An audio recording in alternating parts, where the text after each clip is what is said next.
Assalamualaikum warahmatullahi wabarakatuh. Halo Salam. teman-teman Suara Amanat Rakyat. Senang sekali ya pada kesempatan kali ini kita bisa kembali berjumpa bersama saya Tia Molina dari Suara Amanat Rakyat.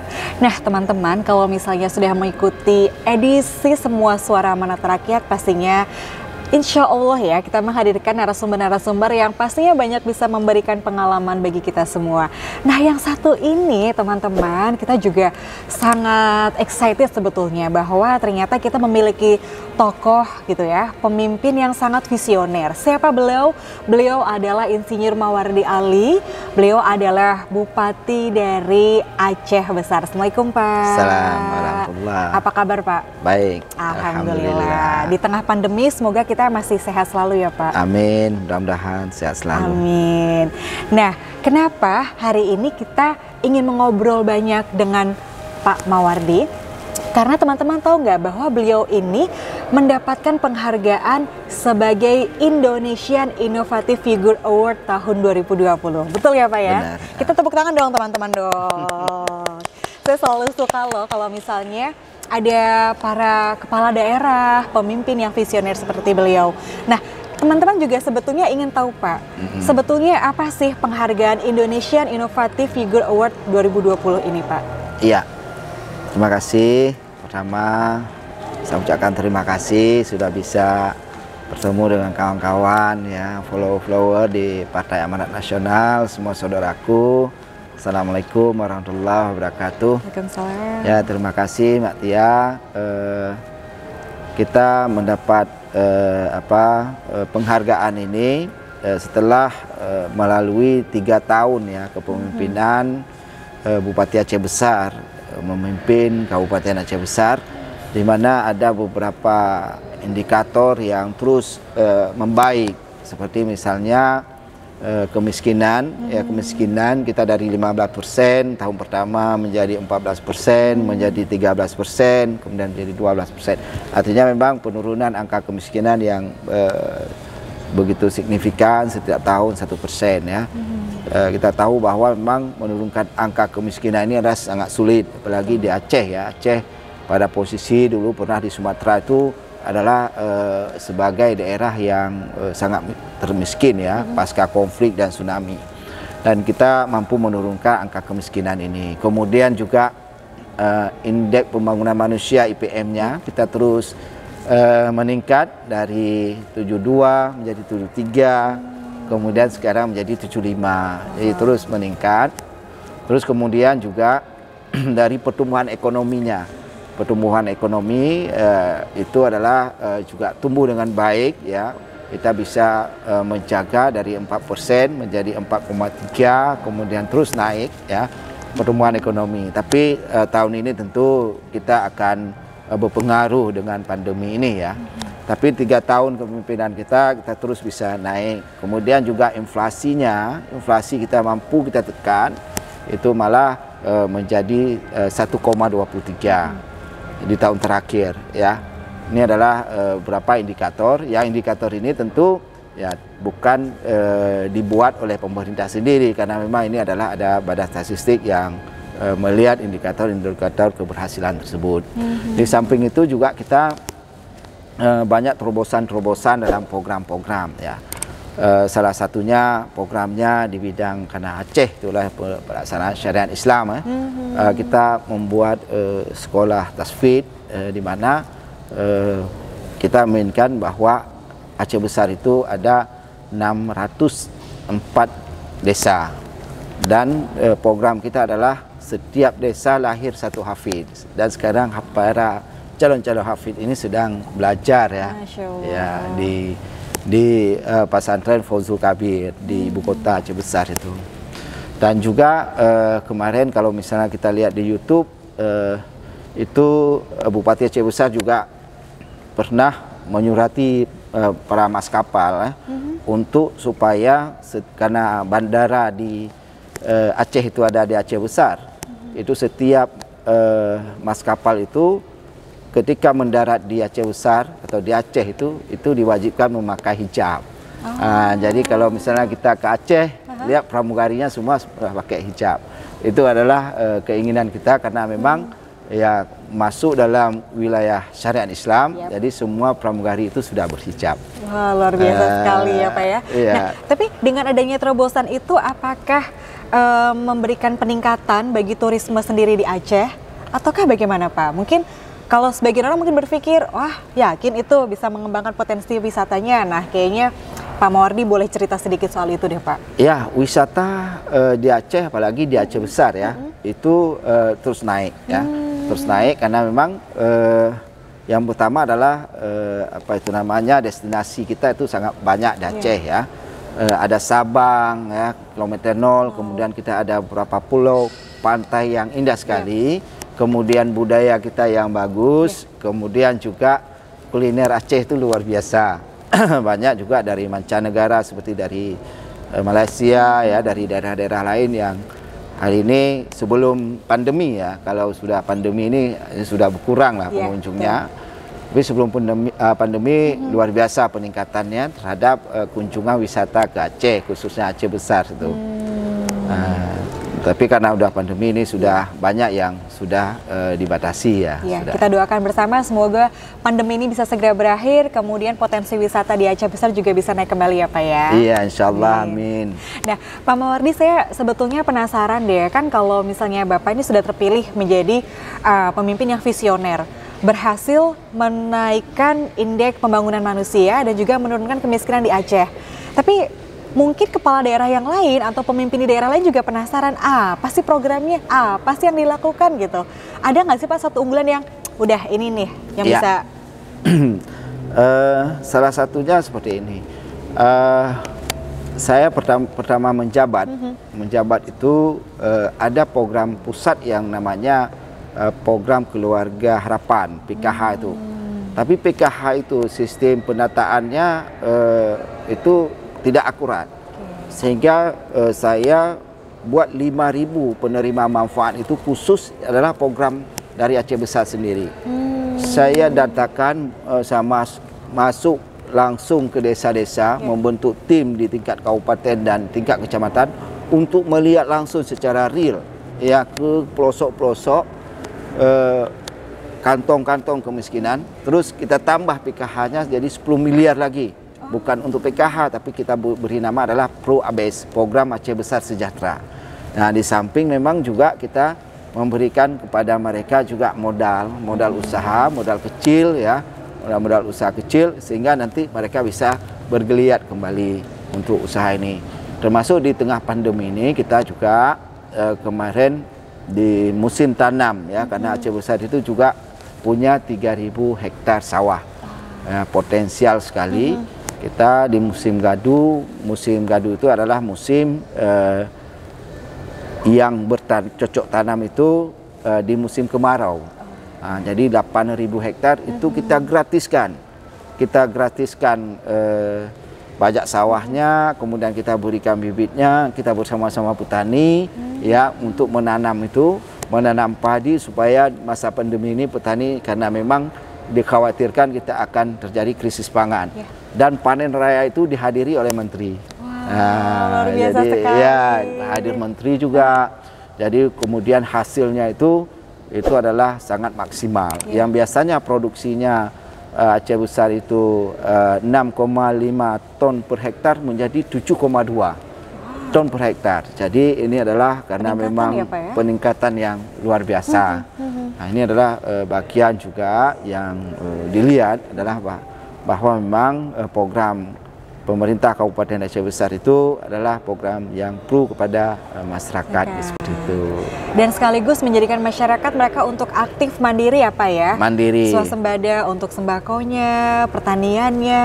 Iya. Saya rasa kalau hal ini bisa diterapkan di daerah lain ya semoga daerah lain juga bisa mengalami peningkatan dan juga kemajuan pastinya ya Pak ya? Benar, karena memang sandaran ekonomi kita di masa pandemi ini adalah UMKM. Usaha-usaha mikro ini harus hidup. Usaha-usaha real di masyarakat, karena memang kita lihat bahwa usaha-usaha besar, ekspor, impor dan industri semuanya para stagnan ya, malah turun pendapatannya yang luar biasa sekali. Maka sandaran kita di tengah-tengah pandemi ini, di mana secara makro ekonomi kita terus ini menurun. Ini adalah harapan kita terhadap rakyat kita itu adalah pada ekonomi yang UMKM, ya, usaha-usaha mikro, yang sektor-sektor real ini harus kita genjot, ya, harus kita kita maksimalkan supaya pendapatan masyarakat itu di tengah pandemi ini tidak berkurang dan daya belinya juga bisa bertahan, ya, masyarakatnya seperti itu. Pak Mawardi, ini masih berkaitan dengan penghargaan Indonesian Innovative Figure Award 2020. Pastinya saya yakin masyarakat Aceh Besar bangga dengan penghargaan ini, Pak. Kalau boleh kami tahu nih, Pak, harapan dari Pak Mawardi sendiri setelah mendapatkan penghargaan ini untuk bergerak ke depannya seperti apa sih, Pak? Ya, dari satu sisi penghargaan ini adalah membanggakan, ya, membanggakan kita semua, membanggakan masyarakat Aceh Besar, ya, mengharukan. Ada yang bilang sangat terharu, tapi di sisi lain terus ini akan menjadi cambuk juga bagi kita, menjadi pendorong juga bagi kita. Bahwa memang untuk memajukan itu penghargaan ini harus kita pertahankan. Kita terus melangkah ke depan. Nih, penghargaan ini betul-betul menjadi spirit, ya, bagi kami pemerintah Kabupaten Aceh Besar untuk terus melakukan langkah-langkah maju lagi, langkah-langkah yang lebih inovasi lagi, yang muara besarnya adalah tujuan daripada pemerintah adalah bagaimana mensejahterakan masyarakat. Betul. Adapun program kita, penghargaan yang kita dapat, itu adalah bagian lain atau jalan untuk menuju masyarakat kita yang lebih sejahtera di masa yang akan datang. Amin. Nah, Pak Mawardi, saya yakin sih teman-teman di rumah juga pastinya ingin tahu. Biasanya seorang pemimpin visioner itu memiliki etos kerja yang bagus, Pak, yang diterapkan selama perjalanan hidupnya. Nah, kami juga akhirnya penasaran kalau bagi seorang Pak Mawardi sendiri gitu kan, etos kerja seperti apa sih, Pak, yang selama ini Bapak yakini sehingga Bapak berhasil menjadi seorang pemimpin yang visioner sekarang? Yang penting kita punya komitmen, jati diri kita harus jelas, kemudian harus kerja keras, ya, kerja keras, harus optimis. Semangat tidak boleh kendor. Apapun yang kita lakukan, kita harus betul-betul, ini adalah kesempatan kita untuk berbuat. Kesempatan ini tidak mungkin akan berulang lagi. Jadi selagi ada kesempatan, berbuatlah. Karena jabatan itu sesungguhnya adalah juga dakwah, berbuat baik, seperti itu. Ya. Nah, teman-teman, perlu kita ketahui bahwa Pak Mawardi Ali ini, beliau adalah sebelum menjadi Bupati Aceh Besar, beliau memiliki track record yang cukup panjang di dunia politik. Kalau tidak salah hitung sekitar 22 tahun. Itu perjalanan panjang sejak era reformasi tahun 98 hingga sekarang, ya, Pak, ya. Iya. Dan sebelum menjadi Bupati Aceh Besar, beliau pernah menjadi anggota DPRD tingkat kabupaten, tingkat provinsi, dan sekarang menjadi pemimpin daerah. Ini kan sebuah perjalanan yang tidak sebentar, Pak. Yeah. Tidak praktis, tidak ujuk-ujuk gitu. Nah, pembelajaran politik seperti apa sih, Pak, yang Bapak lalui selama ini yang ingin dibagikan kepada para pemuda atau masyarakat lainnya untuk mereka bisa turut andil juga dalam politik ini gitu, Pak? Iya. Pertama saya masa kuliah dulu, ya. Saya kuliah di teknik. Itu tidak menarik dengan politik, karena kita melihat memang politik Orde Baru waktu itu tidak ada dinamika apa-apa. Semua sudah diatur, semua sudah menjurus. Jadi saya memang waktu muda dulu aktivis di berbagai organisasi, tapi tidak tertarik untuk politik. Nah, ketika reformasi ini, ya kan, reformasi ini, maka ini baru terbuka. Dapat ini momen, saatnya, ya? Momennya. Ini baru terbuka. Baru terbuka. Mawardi Ali muda waktu itu, ya, masih semangat luar biasa. Kita lihat ini apa partai yang paling ini di reformasi. Saya lihat PAN lah yang paling terdepan, ya. Apalagi ada Pak Amin Rais waktu itu sebagai gerbongnya, dia memimpin reformasi. Jadi begitu Pak Amin datang ke Aceh itu, saya pakai ikat kepala reformasi gitu. Saya membayangkan ya seorang Mawardi Ali waktu muda itu. Iya. Dengan jadi gagahnya. deklarasilah PAN ya. 98 itu deklarasi PAN. Pak Mawardi termasuk inisiatornya? Iya, saya inisiatornya di Aceh Besar. Saya yang mendapat mandat untuk Aceh Besar, membentuk PAN di Aceh Besar. Tapi saya tidak langsung menunjuk diri sendiri jadi ketua karena masih muda sekali, masih semua sederhana kan. Kita maklumlah baru selesai kuliah, baru ini beberapa tahun. Ya, saya jadi akhirnya masuk PAN, saya jadi sekretaris. Jadi sekretaris di PAN, mencari orang yang memang punya ideologi dan kemampuan yang ini, kita bangun PAN lah. 1999 saya sudah menjadi anggota DPR Kabupaten, DPRD. Jadi 98 masuk ke PAN, 99 langsung menjadi anggota DPR. Satu periode sampai 2004. Kemudian di 2004 maju lagi di kabupaten yang sama Aceh Besar, menjadi lagi anggota DPRD ya.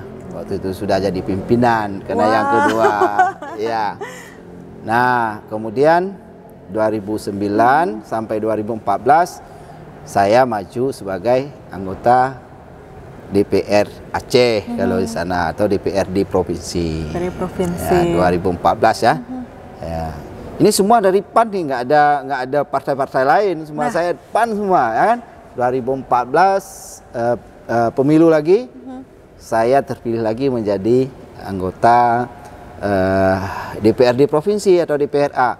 Padahal waktu itu nomor saya nomor 11. Oh iya. Karena saya rencananya mau istirahat.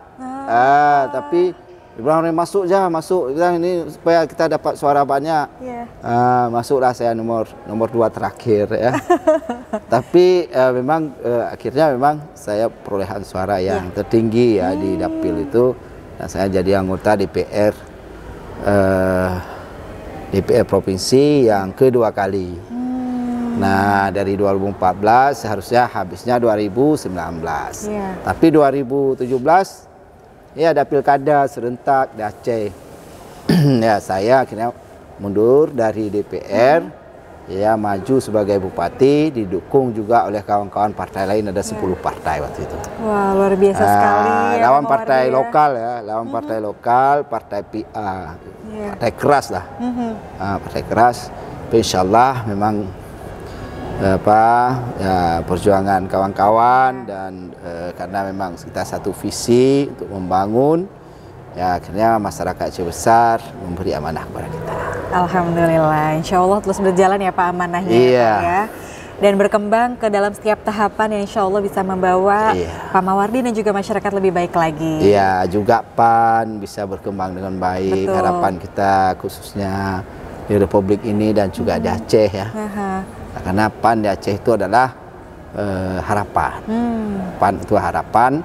Kenapa harapan? Karena memang orang-orang PAN itu orang-orang cerdas, orangnya beragama, tapi juga dia modern ya, modernis.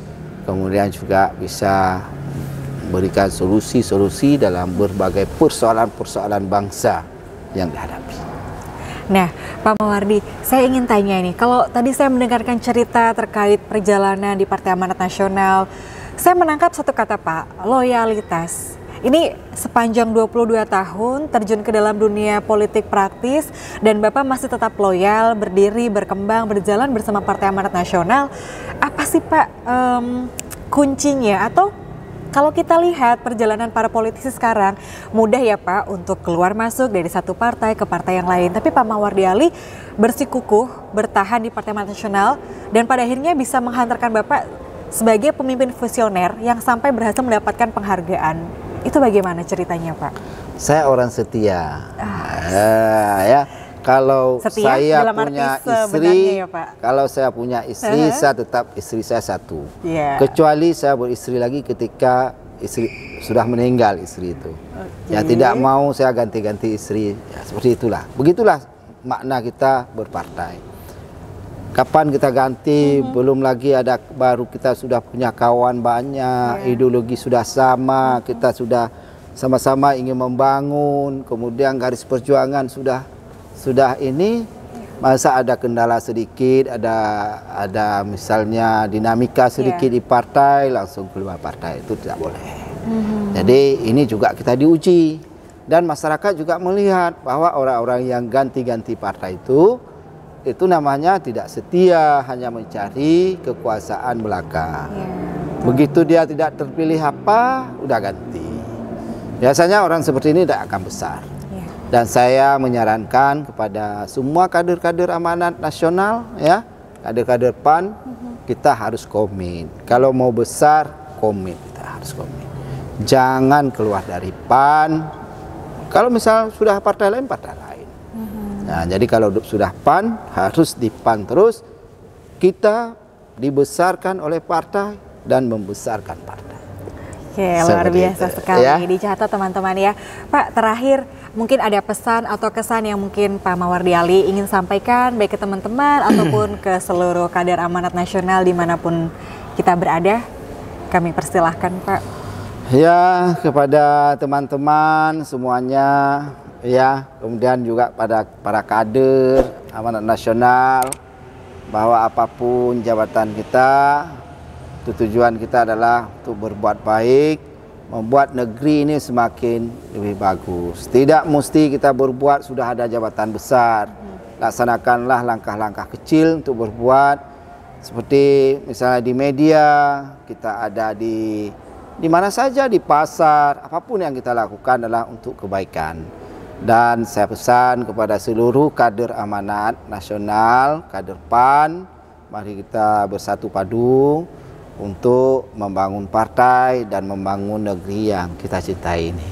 Demikian, Assalamualaikum warahmatullahi wabarakatuh. Waalaikumsalam warahmatullahi wabarakatuh. Terima kasih Pak Mawardi atas waktunya, kesempatan untuk berbincang. Sekali lagi selamat atas penghargaannya sebagai Indonesian Innovative Figure Award tahun 2020.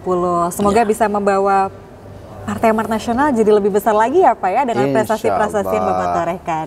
Terima kasih sekali lagi Pak. Nah sahabat, demikianlah perbincangan kita bersama Bapak Insinyur Mawardi Ali, Bupati Aceh Besar, yang baru saja mendapatkan penghargaan sebagai Indonesian Innovative Figure Award tahun 2020.